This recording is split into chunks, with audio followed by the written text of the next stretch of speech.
Hello and welcome to the Ending Body Burnout Show. We are your hosts, Chris and Philly, co-founders of a multi-award-winning functional medicine practice, serving busy people with energy, mood, and gut issues. While busyness, addictive doing, people-pleasing, and perfectionism might be the norm, it's not normal, and it's a major contributor to health issues. Our goal with this show is to give you a holistic root cause approach to healing your body so that you don't have to continue doctor or diet hopping or popping a gazillion supplements hoping something might stick. So get ready to heal your body, get your spark back, deeply connect with yourself, and step into the life of your dreams. Let's dive in.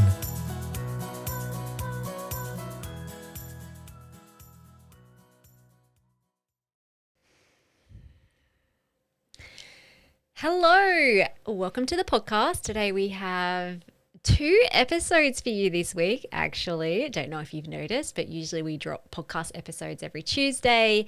But we literally just recorded this podcast with our beautiful client, Amanda Schembri, who is 4 months into her ending body burnout journey. And I'm like, I really just want to share it straight away because it was such a beautiful conversation as she shared what her healing journey has looked like inside our Ending Body Burnout Method.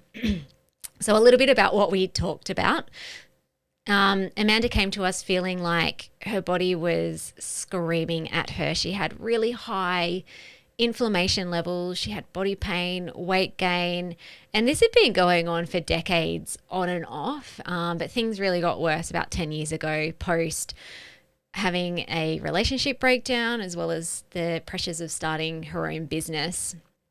And she is a kinesiologist, a beautiful kinesiologist. I'll actually read her official bio shortly because she's an amazing woman and healer herself. And over her journey, she really had focused on a lot of the emotional and energetic parts of herself through past healing work and had definitely responded to those, but she just felt like there was a missing piece, that she wasn't focusing on her physical body or looking at her physical body through a specific lens. And that is why she reached out to us to join our Ending Body Burnout Method back in January. She actually really felt called to do that. And the most phenomenal thing happened that night. She joined our program, and then overnight 50% of her inflammation and physical sensations improved, which is just like mind-blowing and such a beautiful piece of evidence for her that she was on the right track and that she was going to get the support that she needed to heal her physical body.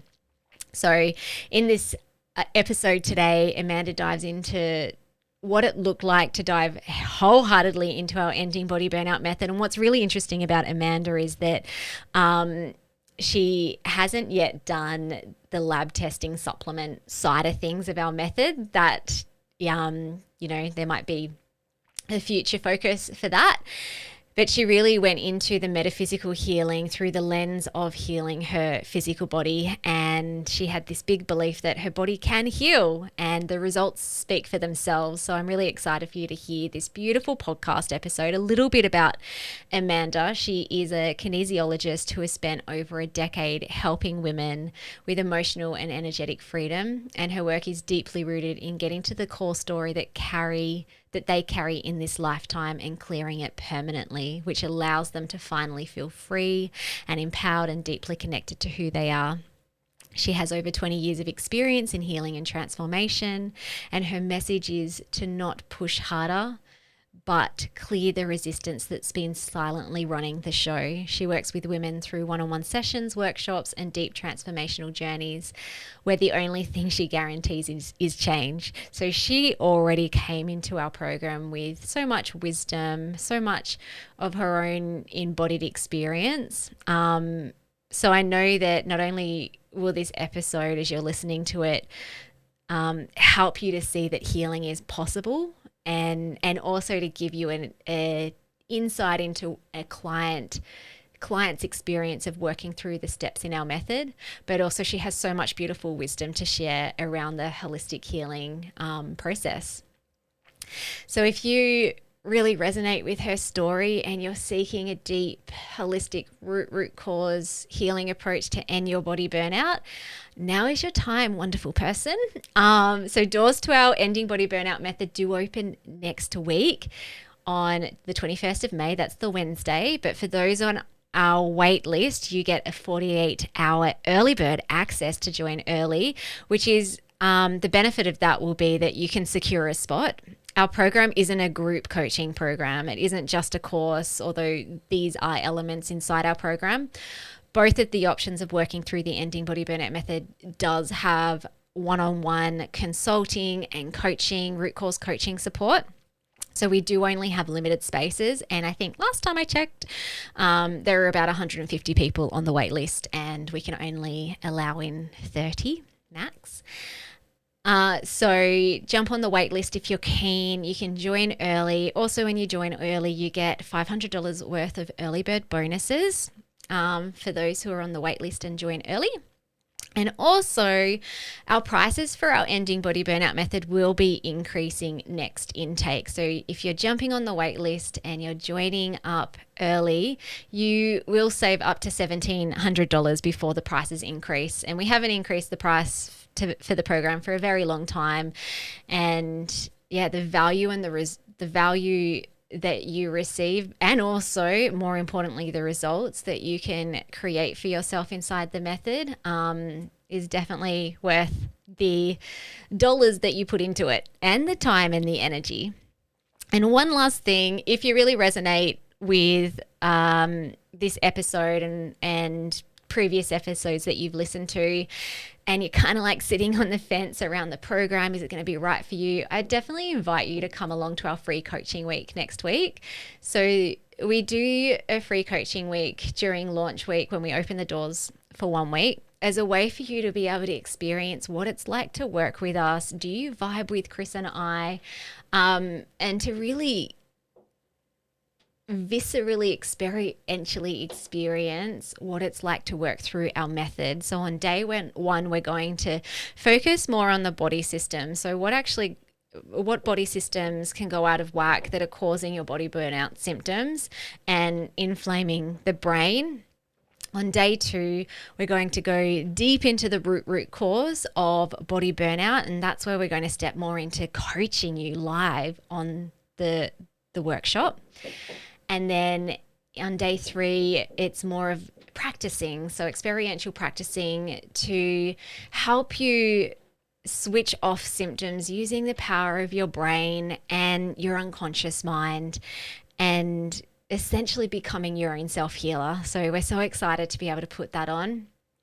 Even if you're not interested in working with us, or you can't afford it, or now is not the right time, you'll still get so much value from our free coaching week, as we've had so many attendees share feedback around the things that they experienced and even the transformations that they had. So anyway, I'm going to pop all of that in the show notes, so you can join the wait list, join the Ending Body Burnout at the link. You can also join our free coaching week, and I've also popped Amanda's website link in there too. All right, let's get into today's episode.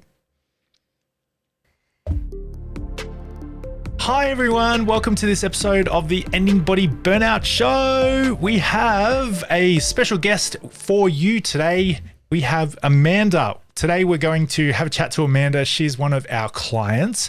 So we love having these conversations because we get to hear from somebody else about the Ending Body Burnout Method rather than you hearing it from Philly and I. You get to hear from somebody who's actually going through the method.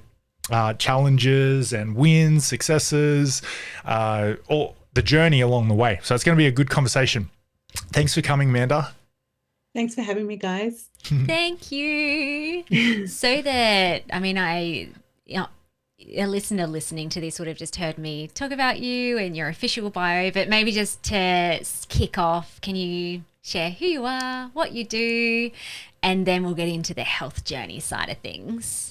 Do you know that's the 3rd time this week I've been asked who I am? And I always find that a really super fascinating question. I'm in my 50s. Um, I I believe in love, actually. That's who I am Love ultimately. Actually.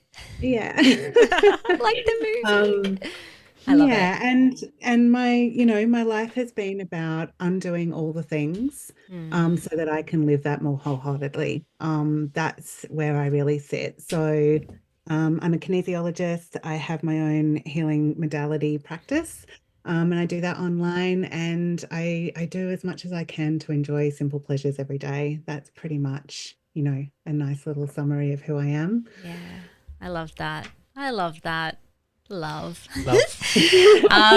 Which I think, well, let's dive into the health journey side of things because it is like I think about it. Sometimes people come to us, and this is probably like for clients for you as well, where it's like, I have this pain, make it go away, want it gone, fix it. But at the end of the day, a deep healing journey is writing the most beautiful love story Mhm. with and for yourself. And so it's like a beautiful way to start off this conversation. Okay. So I find that most practitioners who we speak to, who might reach out to us to work with us as well, or who we have on the podcast, who are colleagues, often have their own healing journey as to why they ended up in this natural healing, holistic space in the first place. So, are you happy to go right back to the start when your health journey and your healing journey started? What did that look like? When was it? What symptoms were showing up? What was happening in your life? I feel like there's two major kind of, I suppose, junctures in my timeline and my healing journey. So, I had a big like a big trauma event when I was a kid, and I lost my dad, which really impacted our family. It just ricocheted through our family for lots of different reasons, and I was 7 at the time. And so that 7 through to 13 period, I really wasn't present. I just kind of suppressed everything that was going on. I didn't know what was going on. Um, and yeah, 13 is kind of the first point where I felt like I kind of woke up and I was in this kind of grief. And so there was a really kind of lot of reconciliation for me. And in that period of waking up, I woke up and I was overweight.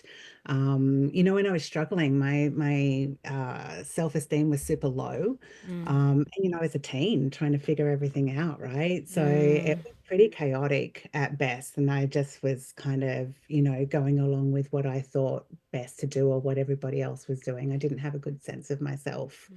Um, and in saying that, like I was super committed, but I was super committed. When I say I was super committed, I was super committed to, losing weight and being healthy and being the best version of myself I could be. But it was all really coming from a self-loathing place. And so that was kind of the first kind of, introduction into that. That's the first kind of conscious Mm. memory I have of like my health and my healing and my body and who I was. Mm. Um, and that carried me right through to like, my teens and then into my early 20s. And, just kind of going along and wasn't very happy and was dieting a lot, was always kind of like yo-yo going up and down. But I think because of my age at that time, your body's so good at adapting, right? And it's newer in the adaptation phase. It's not got like 50 years of adaptation, and it's kind of doing its best to um, metabolize everything. And so the effects, other than the weight, I wasn't feeling any other effects. And probably emotionally, I was feeling a lot of effects. And then it was probably around my 30s where I started, yeah, it was around my 30s into my 30s is when I really started my emotional healing journey. I kind of had a lot of awakenings around the impact of what that trauma event meant for me. And Mm. so I really started unraveling that and spent a good 10 years in that space of like really understanding the impact and what that looked like. And yeah, starting to make peace with all of it and Mm. understand it and myself. Yeah. And then it was like my early 40s, where I decided to start my own business, and well, go into healing arts myself, because I had such a profound experience of what it was like when you started working with everything that was inside of you. Everyone That should know this. right. Yeah. Absolutely, Yeah. absolutely. And I'd had a firsthand experience of the impact, and then what it felt like when you started like lifting the lid and started kind of like reconciling all of these feelings. And thankfully, I just found the modality that helped me do that, right? Um, so it was around my 40s, where I had started going into, I had a total career change. I left my job, I left everything. I was in a secure relationship, and literally within weeks, everything fell apart. Like my marriage fell apart. And there was kind of things happening beforehand, but that Mm. happened. So starting a business on my own, it just literally brought up everything, like that whole Mm. timeline. It kind of Mm. like put a new marker on my timeline, and I was in pain. I was in physical pain. I was inflamed. I was angry. I had chronic fatigue. It's limitless. I still had forms of depression. Mm. Um, my weight was really, I was putting on more and more weight.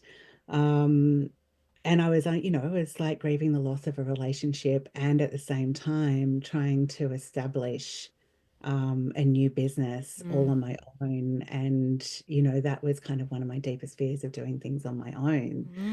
So Mm. I had all these physical symptoms, and, I saw It's not naturopaths. safe. Right. I wasn't, I didn't feel safe at Yeah. all. And just literally, I felt like I was falling down a big black hole. Mm. Wow. Okay, that's huge.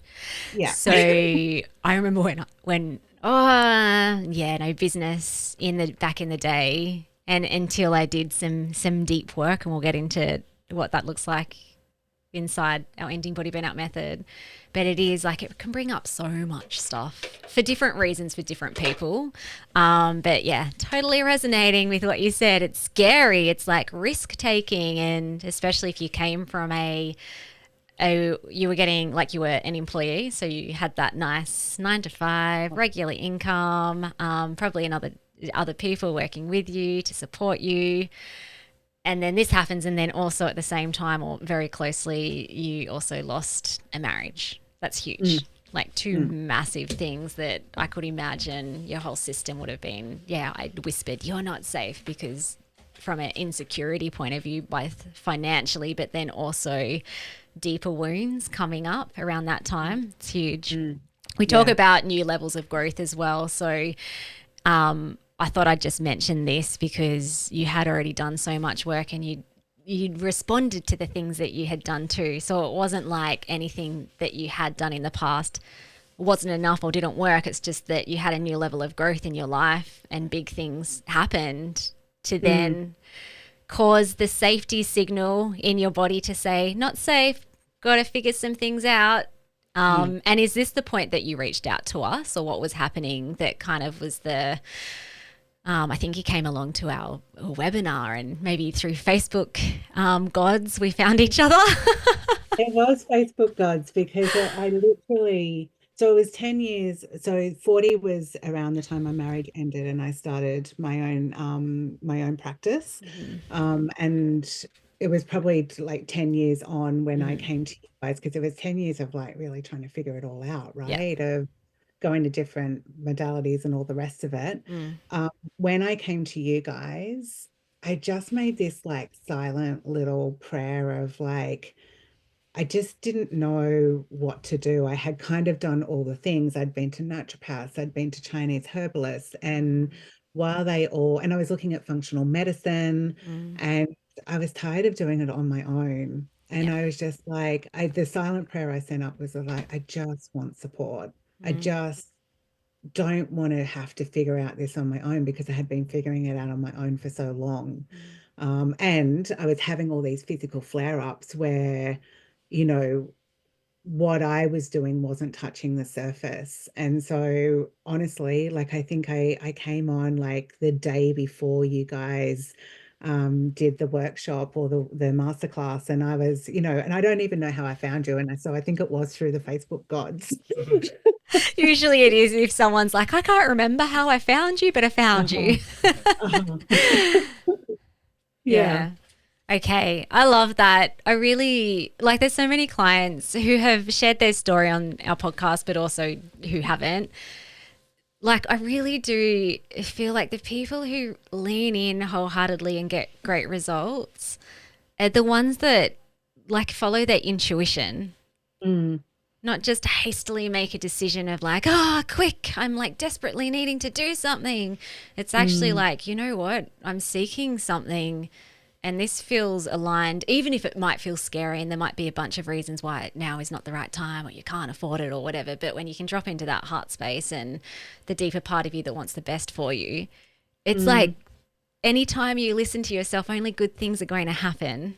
mhm. So, And it was super interesting because there's 5 bodies when we talk about healing, right? There's like mental, emotional, energetic, spiritual, physical. And so I really felt like I had hit 4 of them. And I had this epiphany where I was like, oh my God, physical, like, yes, I've dieted. Yes, I've done all these things to like look after my physical body, but I hadn't looked at healing my physical body. I had done it really emotionally, energetically, mentally, spiritually. I had hit all of those, mm, those kind of bodies, but I hadn't focused on physical. So that was something that was really apparent to me when well, part of the reason why I joined you guys and became more clear as I worked through your process. I was like, I hadn't looked at healing through the physical body, which is what I love about you mm. guys. That's so interesting. And I think it comes to the like really diving into how you then did heal because like if someone, a client, most clients will do the complete process, which will be all the deep root cause, what we call the metaphysical work, and then lab testing, supplements, and there might be some dietary lifestyle stuff if and as needed based on the person. And sometimes people skip the lab testing side of things for whatever reason, and it's like, all right, cool, let's like mission number one is like let's get to the root cause. So Mm, what was it? Because the work that you have done to address your body and your health issues has still been in what I would call the realm of the metaphysical. mm. So I'm just curious, like, what were the missing pieces that it's like, oh, I can still use mental, emotional, energetic, spiritual healing, rewiring, reprogramming, but was it more like your attention then was focused on experiencing physical change? Can you ask that a different way, Philly? I don't really even know what I'm asking. That makes me feel better for asking that question then. So physically, so when you said I'd worked on the other bodies, but my physical body I hadn't yet, was it more that you felt pulled to a process that focused on body burnout, so like the physical body, but the work that you did, I actually wouldn't say it was very physical. It was still Uh-huh. metaphysical. Yeah. I'm just It's true. curious in terms of like, was there a missing piece there for you that it's like, oh, okay, I can take everything that I do know and that I have seen changes in, and now I'm amplifying that into the physical body? Yeah. Yeah. That's a complex question. So, but I think that like what you're asking for me, I hadn't looked at my healing through my physical body. I'd only looked at, oh, I feel less than, or I feel a lack mentality, or I feel this. And so I would deep dive from that, like from an emotional perspective, but I'd never looked at. So when I found you guys, my physical symptoms, like I had high inflammation, that was the biggest thing. Um, and I was looking at all, I was kind of like looking at all these avenues, like, where do I go with this? Who's going to help me? Like, what, like, I know I've got this problem. I don't know what to do with it. Mm, Um, what's the next thing? And so when I found you guys, the functional medicine and the metaphysical, it's really interesting because I thought my focus I was like, oh, the functional testing, that's the piece I've been looking for, right? And I was, oh, I get both. Great, win-win, right? Yeah. But actually what's happened is when I entered your program, I've actually gone the metaphysical on my physical, right? And I hadn't looked at my healing from that lens before. Yeah. I hadn't looked at the root cause behind my weight. I knew it was protection, but I hadn't really deep dove on that. I had done it in lots of different kind of round the tree, not through. Yeah. Okay. That makes sense? Yeah, absolutely. Yes. Okay. So to get to end your body burnout, you must get to the root cause, not just the root cause, but the root cause. So in functional medicine, like standard functional medicine, it's talked about as root cause medicine, which I do agree to. But what I found when I was only practicing standard functional medicine, where it was like, yeah, we're kind of getting to some roots, but not like the deep root. So functional medicine kind of stops at lifestyle really as root causes and stress, but not really at a deeper level in terms of what actually is driving this stress response in your body in the first place. So really the first step to getting to the root cause is to be aware of all the dysfunctional patterns that are showing up, and every pattern is going to have, so whether that's a symptom or a behavioral pattern or a thought pattern, is going to have a belief underneath. And then the next job is to really get to that deepest root cause belief. What did that first part of that journey look like for you? What did it look like for me? I felt I was surprised because I was like, oh, I hadn't looked at myself from this lens before. So that was actually really surprising for me. And I felt relief. Like I just felt relief because I didn't have to figure it out. You guys have got the structure there. I just had to do a module every day. Yeah. It was sort of easy from that perspective, right? And I, the relief was massive. And it was revealing, right? I got to see, I was like, I know that one of the core beliefs that I have always carried is that through the trauma that I experienced, that I wasn't enough, right? So, and I had always had an inkling about the not lovable, right? But I always looked at the not enough. So going through your process, it really revealed this like not lovable piece. And also too, that I wasn't going to be okay. And so it was new information, it's a new information from a different perspective that I hadn't seen before with such clarity. And that, like, to me, that's like, I'm like, give me more, like, I'm just like, let me munch into that. Yeah. It's like, because I know the benefit on the other side. Yeah. It's freedom. And that's ultimately what I'm seeking. It's what we're all seeking, right? Yeah. I had a session recently with a client, and I was just like, wow, how have you missed getting to the deepest root cause belief? It was almost, how did I miss you missing it?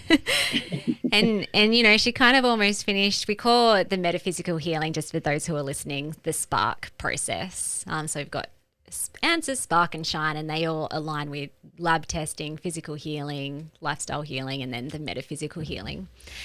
But she's kind of stuck too. And when I dug into some coaching around where's the stuck piece, it's like that young version of herself still hasn't been seen or heard. So this clarity of like the role of getting to, or the healing piece, the transformation of getting to the deepest root cause belief and seeing it with laser clarity, and you've done the digging work to get there, isn't at all to traumatize you or to make you feel even worse. It's literally that this part of you finally gets to be seen and heard by you, and probably for the first time ever in that like unique and very special and healing way. And also it's unraveling all the many years and decades of trying to run away and hide and manage it. So I love the word of relief. Was the relief when you found the deepest root cause belief? And or was the relief even just starting and it's like, oh, I've got a step-by-step process and I know I'll get the result as I lean in and follow the process? I think the relief was in two parts. So the minute I signed up to your program, my symptoms halved Wow. overnight. Wow. Like signing up, Amazing. and I was like, okay, I'm doing the right thing. I'm in the right place. Like Wow. my body's giving me the cue that like that was I had been my Achilles, I had ruptured both of my Achilles. Mm, And that pain went over like reduced 50% overnight, and the same with my amazing. inflammation. Mm-hmm. So, and it was relief, right? I was like, that was the second part of the relief. It was like, I don't have to figure this out.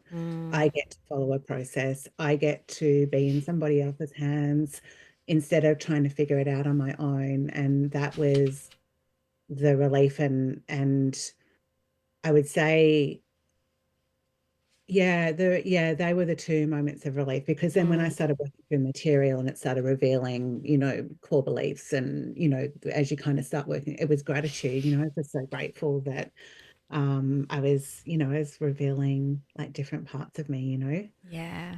I love that. That's so cool. So interesting. This only just clicked in my brain that when we started the recording, the podcast, is did you say what were your exact words? I believe in love. Yes. Oh, and this old deepest root core wound is like I'm unlovable. So Right. in a way, it's like you've always known it because that's always what you've been seeking.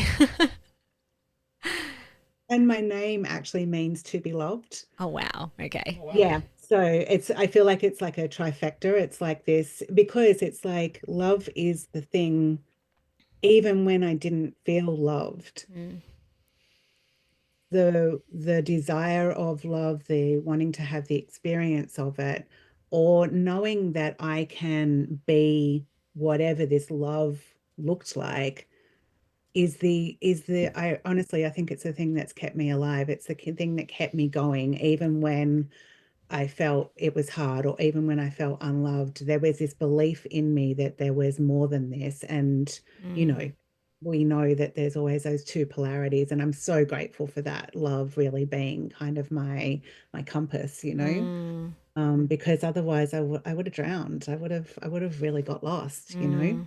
Yeah. Mm. I mean, you don't have to share this if you don't want to, but and I can't remember from like your homework that you sent through.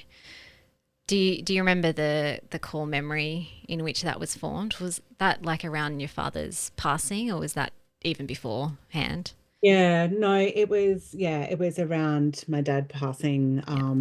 and then what happened as a consequence of that, like our family got ripped apart. I got separated from my dad's family. Yeah. My mum was grieving, I was grieving. Yeah. My mum loves really differently to what my dad did, and I was more erred towards my dad. So everything Mm, that was familiar to me really got kind of ripped away. mm, And it started.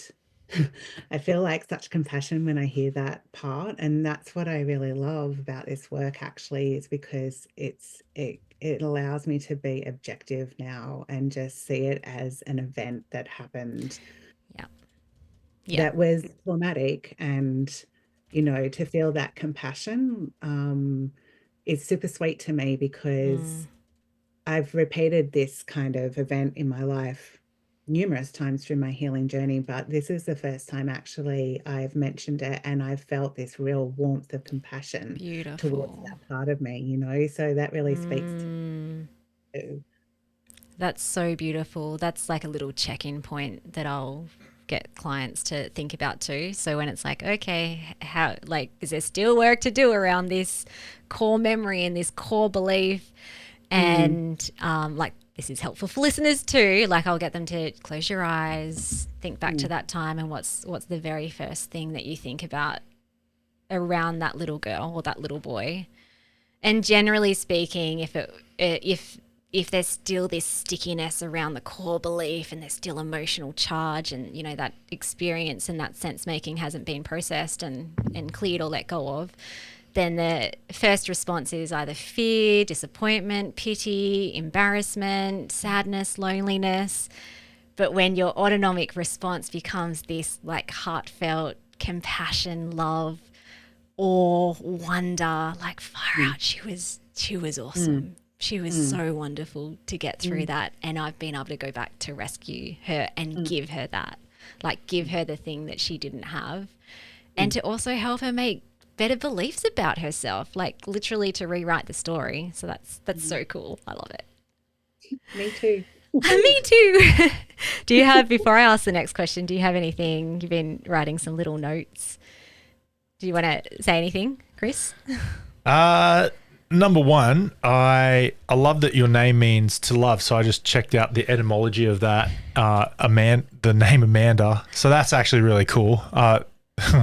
I nerd out on etymology, and that I love that. I love hearing what you're doing, Chris. Yeah, that blew my mind. So Latin, amare, to love. And then I think that's fascinating how that's come full circle with beliefs about yourself as well. I'm fascinated by your journey. I can't remember. Did you say? And pardon me for asking, Amanda, how old were you when your dad passed away? 7. 7. You were 7. Sorry, I missed that.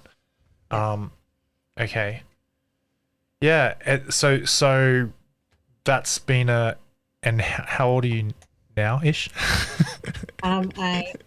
I was going to say 52. I think I'm 53. 52 or 53. Yeah. I've rounded up this year. Turning 27. As soon as I turned 44 last year, I've pretty much been calling myself 45 because it's like rounded off. I'm not even 40. You are 45, Chris. Wait, am I? Yes, because You will be in June. Huh? He will be in June. No. So here you go, right? So Yeah. when you're born, you start at 0, but when you celebrate your first birthday, you are 1, right? That's when that's when you start clocking your age, right? Oh, I'm letting Chris catch up a sec.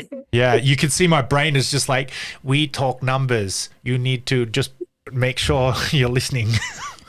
So you've already been like you're at 1, you're going into your 2nd year. Right. Yeah, okay. So you're in your 45th year already. Yeah. And then we think about time in the womb. Yeah. Yeah, right. Okay. So, segue. yeah. That's awesome. I'm going to nerd out on that too. That's giving me some other segues. I find it, I find your journey fascinating and also important as well. A couple of notes, they're not really questions. They're just calling a light on just stuff that you've said. Where when you started your business, that brought up everything. Everything's a lot. I always love hearing when the little words people say. So it brought up everything. Why was that? Why do you think business was the thing that was like the catalyst for bringing up everything? You know. So I kind of want to answer that in 2 parts. The first part is that like I believe like the safety piece is the first piece, right? I mean, that's an essential need for us to feel safe. And so we're looking for that every day in everything that we're doing. We're looking for safety. And so I believe that, what I believe is that in my healing journey, up until that point, I was trying to get away from self-loathing, which meant that I wasn't really loving myself, right? And so that incident at 40, it ripped me apart for lots of different reasons, for the marriage ending, for the lost dreams, for the lost hope, like for what we committed to, right? And then when I say everything, that feeling unsafe in more than one life area at that time did bring up all the patterns that I had been suppressing.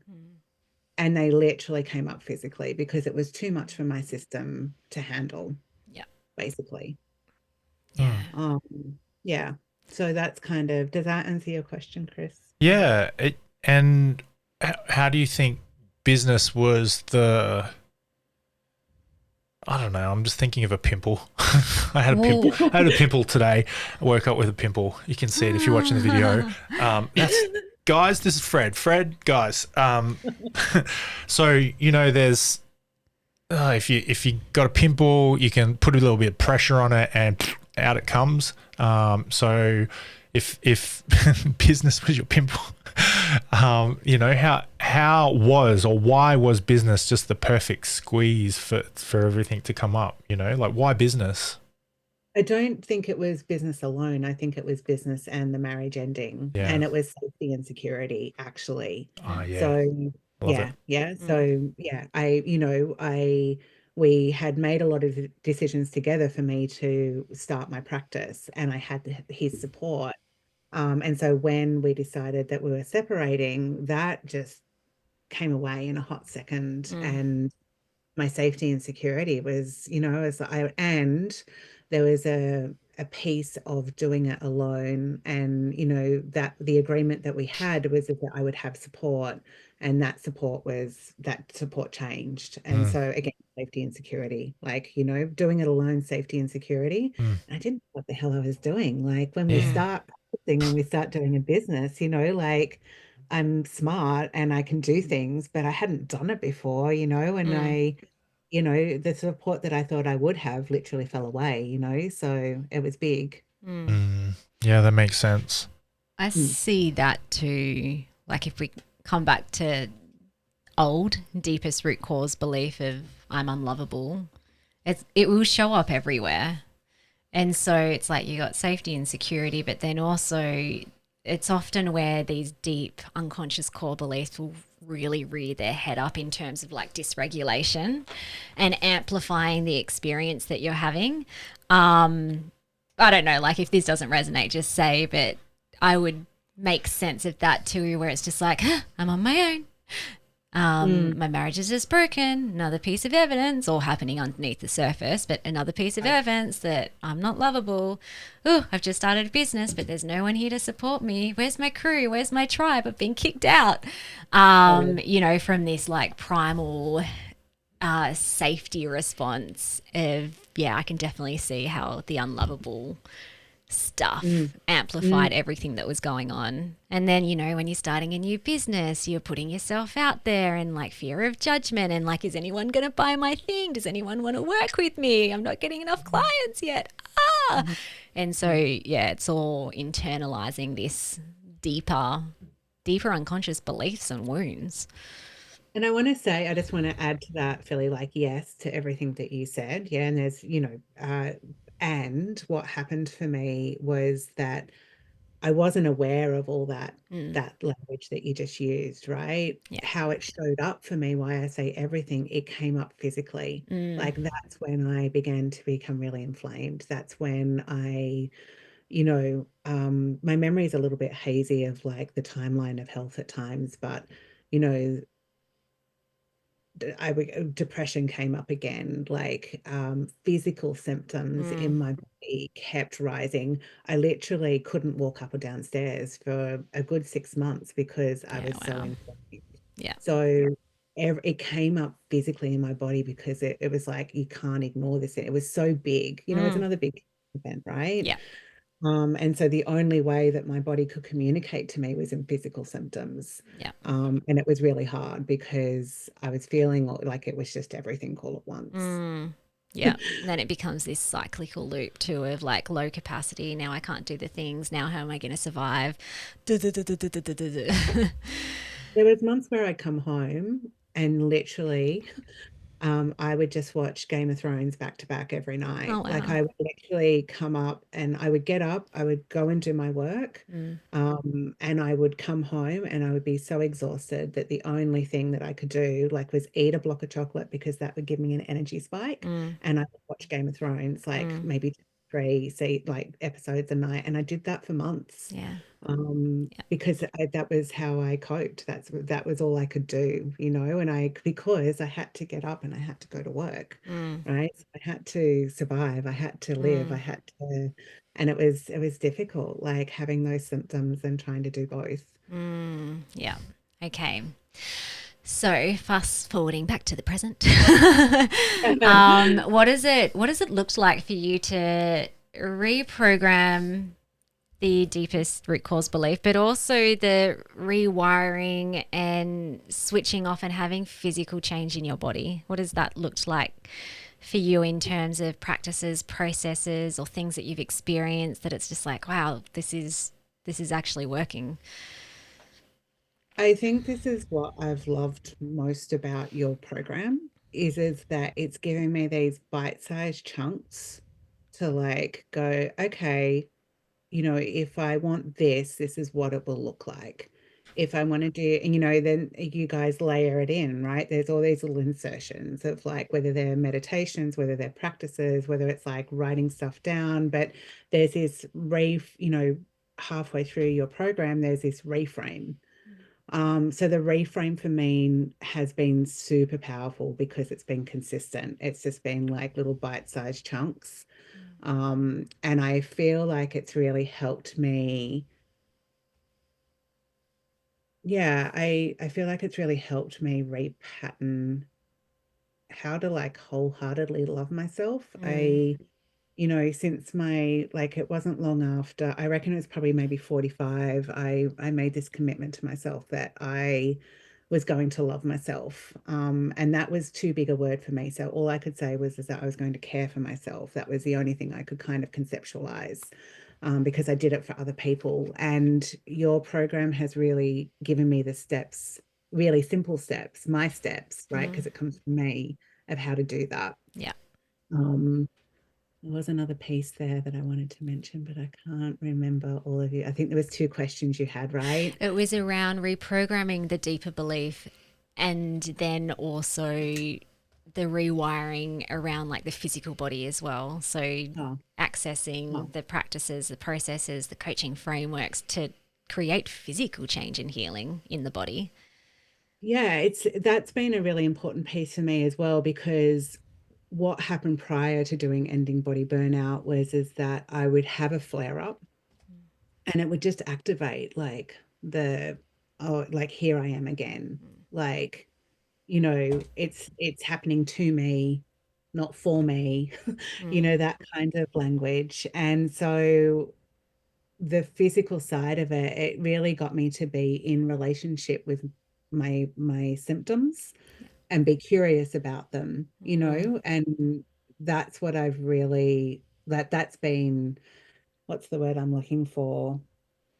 Yeah, I can't think of the word, but that's been such a gift. That's not the word I wanted to use, but it's been such a gift because it's just giving me the tools and the language to really get more intimate with myself, um, Mm. physically, emotionally, mentally, spiritually. Like it's helped me bring it all together. Yeah, it's aligning you, unifying all parts of the body, which is Right. full and true embodiment. And yeah, so that's so beautiful. I'm curious Mhm. because so far everything I'm hearing from you and also my experience of you the last 4 or so months is you lean in and you're like progressing and getting results. But has there been anything that's been challenging or For sure. hard? Okay. let's For hear about sure. that because I think that that's really useful because sometimes I remember when I was in my healing journey and I was just like almost like obsessively trying to find all these healing stories so I could get just so I could rewire my brain that it would be possible for me. And sometimes, some of the podcast stories, it's just like, oh, the lovely, wonderful stuff, and I did this, and then I got this, and then it's Mm. like, and so it almost can set someone up for broken expectations, really. That it's Oh. like all I have to do is show up, do the thing, and bang. So, what were some challenges, and also how did you break through them? I would say probably the challenges, there's probably two challenges. So the first one would be when I'd have a physical flare up Mm. and just having to really like not hate it and actually be curious about it and be have enough capacity within myself to be able to do that. And then the second thing that was super challenge well that when I was challenged would be around, sometimes I'd come up to a module and I'd be like, you guys are there, like, just do this. So easy. Right. And I literally would look at the screen, or I'd look at my, what I had to do. And I'd be like, I don't even, like, if you asked me my name in that moment, I wouldn't have been able to answer that. Right. And so I had to, and that sometimes would go over, it'd show up in two ways. It would show up in some like, I just stare at the screen, or I'd get distracted and do something else. And I'd notice that and I'd be like, okay, well, this is obviously not easy for me right now. And so sometimes it would take 2 or 3 days to be feeling like that, to find the place within myself, um, to be able to look at it again. And then when I looked at it again, I'd be like, oh, that makes sense. Why didn't that make sense the first time round? But it's almost, I think what it is like, actually what I'm speaking to, it's like the concept of what it is you're moving towards sometimes is so impossible to that part of you that's had a different experience. And so those parts come up, right? Of like, like, what if I fail? What if this doesn't work? What if I get it wrong, right? Like what if all the what ifs that come in. And so really it's like trusting, like just tracking that, just noticing it and going, okay, Amanda, you're avoiding doing the thing right now, and allowing myself to avoid it and just be curious about why I was avoiding it. And knowing that, I was going to come back to it. And that's where your weekly calls are so good. It has that kind of like that little point in your week where you're like, well, I could show up and not do the thing, but that really is going to be, that's a waste of my time. Right. Yeah. So that would always kind of keep me moving. So yeah, that would be the thing, like being gentle with my process and just recognizing that you don't have to do it all, which was hard for me, right? Because I'm such a perfectionist. I don't have to do all the things all the time. I have to trust when my timing's right. And that's sometimes really hard medicine to swallow for me. That like, be patient and be tender with yourself.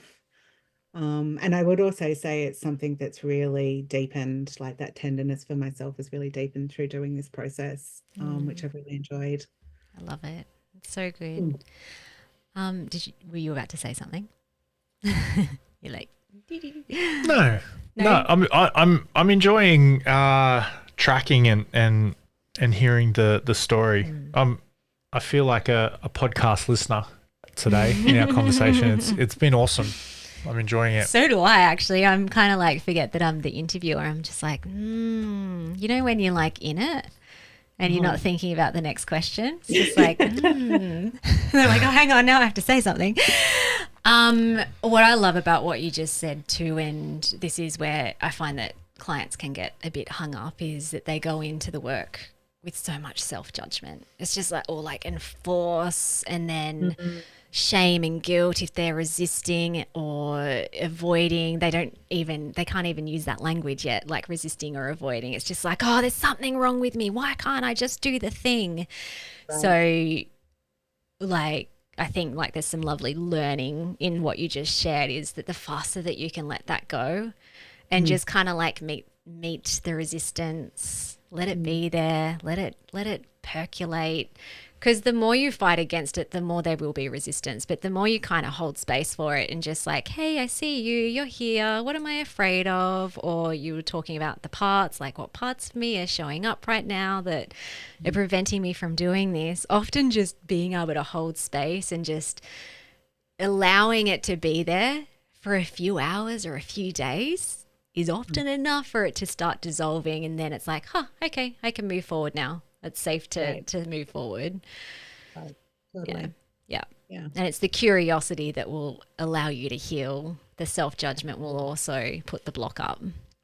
That was a word that kept coming up to me when you were speaking. I was like, curiosity is key, right? It's like Yeah. actually, oh, like, why am I feeling this way? Why am I having this experience? Why am I resisting? And I don't always have an answer to that, but it's Mm, like, I think enough of like it, whether we're conscious or for me, whether I'm consciously working through it, I'm unconsciously working through it, whether I know it or not. mm, And sometimes my system needs days, to like work through it. mm. That's Yeah. okay. Yeah. Yeah. Yeah. Okay. Coming up to our last question. So, what do you feel was different about our ending body burnout method? What's different about your ending body burnout method? It's thorough, like it's super thorough. It's got, so it's what I mean by that, done lots of different modalities, lots of different courses, programs. And what's different about what you guys have put together is you really have thought about it's holistic, Mm, right? There's like bite-sized chunks that are structured and laid out in a certain way for your deepest healing. mm, Um, it's all available online that you can plug into at any time, and then you can plug into you guys when you need. I really like that structure. I don't feel like I want to say I'm super fussy. And I don't I kind of struggle to say that, and I'm trying to find a different way of saying it, but um I enjoy detail, mm.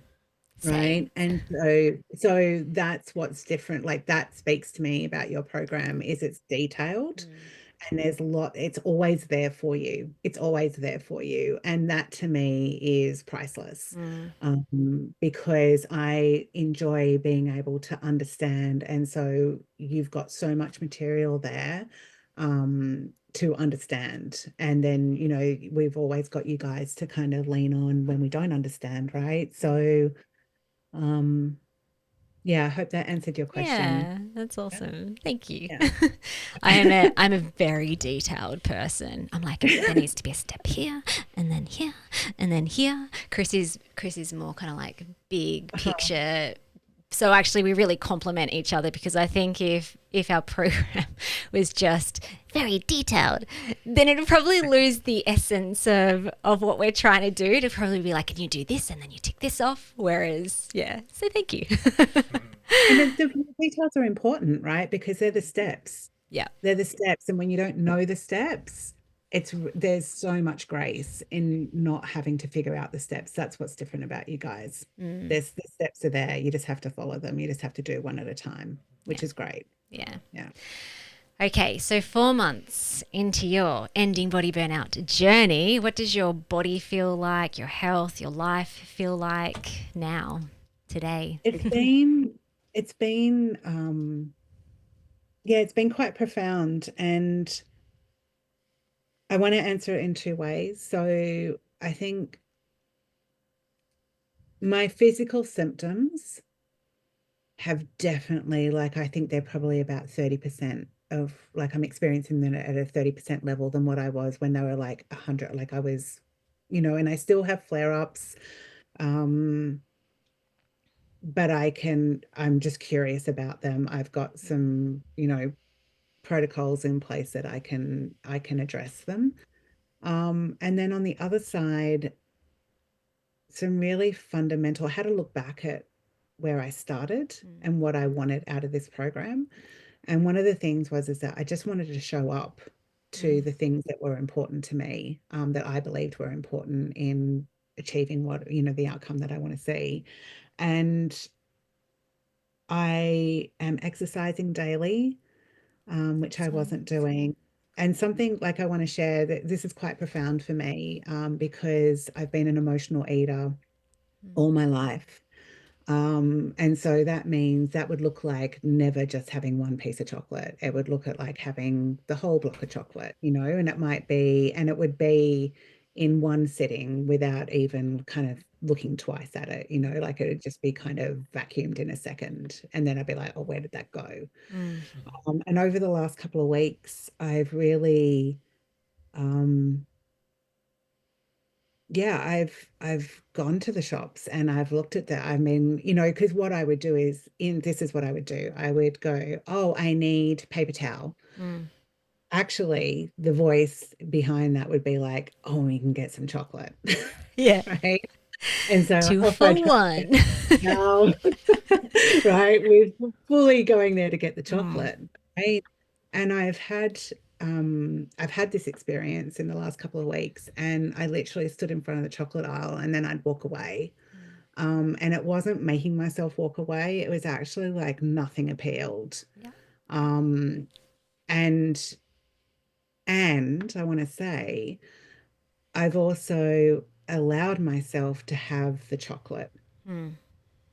without it being vacuumed in 1 second, without, so that they're really, what I'm speaking to is like this self-honoring, self-care piece of like, like I've got enough within me without having to use these other substances, whatever they are, to fill my time. And that's so meaningful to me, because it was when coming into this process, there's lots of ways that I would choose to check out, whether it was like watching TV, whether it was eating, whatever the thing. But I've, I'm really, it's clear to me what accesses joy for me, or love. Mm.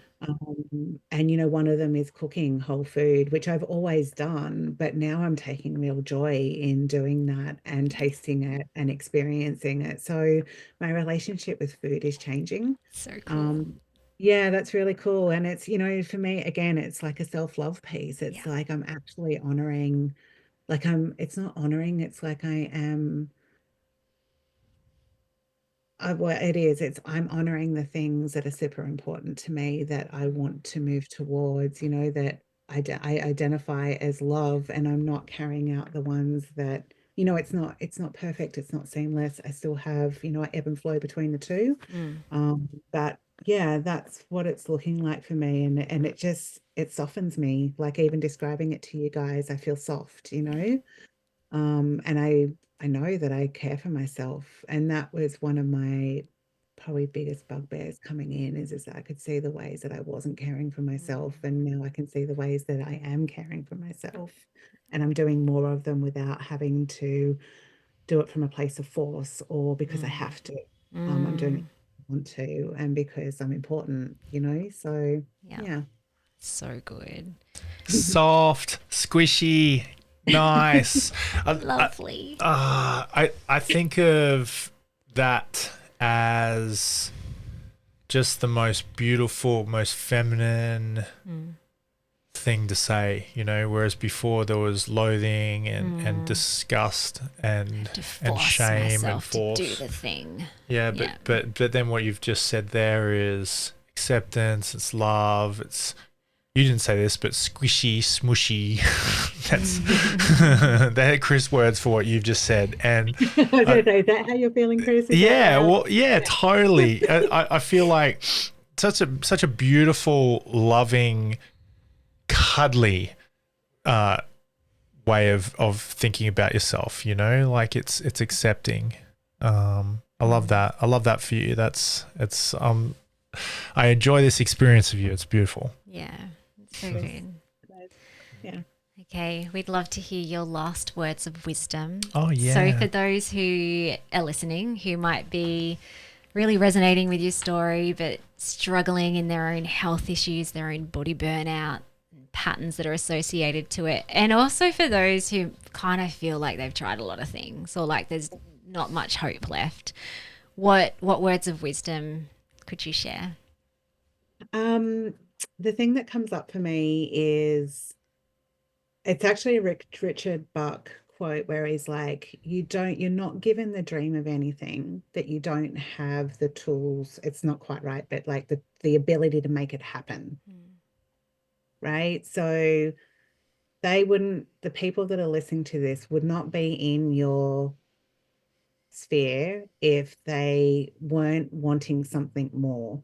And I want to say to them, believe that, follow that until the day you die, because that is what's going to get you where you want to be. That's, it's possible, it's available. And our body is this incredible piece of artistry, really, that has so many components all working for us. And we forget that when we become unwell. And so whatever, they're here for a reason. They're in your audience for a reason. And I just want to say, keep following that voice or that whisper in their head that just won't give up, because that is the thing that's going to see you heal. I love it. Amen. So nice. Oh, thank you so much for being so generous with your time, and also the detail in which you shared your story, I think is so lovely and important. And I feel like again, if I put myself back into my own shoes when I was very unwell, I was listening to these stories and being able to try them on for myself. It's like I can feel that, and I think that is possible. And oh my gosh, there are other people who are doing this. So I know that like you're giving a gift to so many people by sharing this. All right. I'm also going to pop your change of balance. So that's your kinesiology website in the show notes. So if anyone wants to learn a bit more about you or reach out to you, that's a good way of doing it, or finding you. Yeah, absolutely. And I just want to say thank you. Like, you guys have really put your heart and soul into this. Like, I see that, I feel that, I receive that every week. And I just really appreciate how you guys have brought this all together. And I just want to say thank you. Like, it's thank you. Thank you. You're welcome. All right. Well, let's wrap this one up. Everybody, hope you've enjoyed today's podcast episode, and we hope we get to catch you on the next one. Thank you, Amanda, again, and have the best week ever, guys. Thank you so much for listening. We so appreciate you. If you'd like to give us extra smiles, drop us a review and spread the love by sharing this episode. You can also rate your own state of burnout and the root cause contributors by taking our Ending Body Burnout Assessment on our website. And if you're interested in learning about our group or one-on-one Ending Body Burnout programs, shoot us a DM via Instagram or Facebook. Have the best day ever.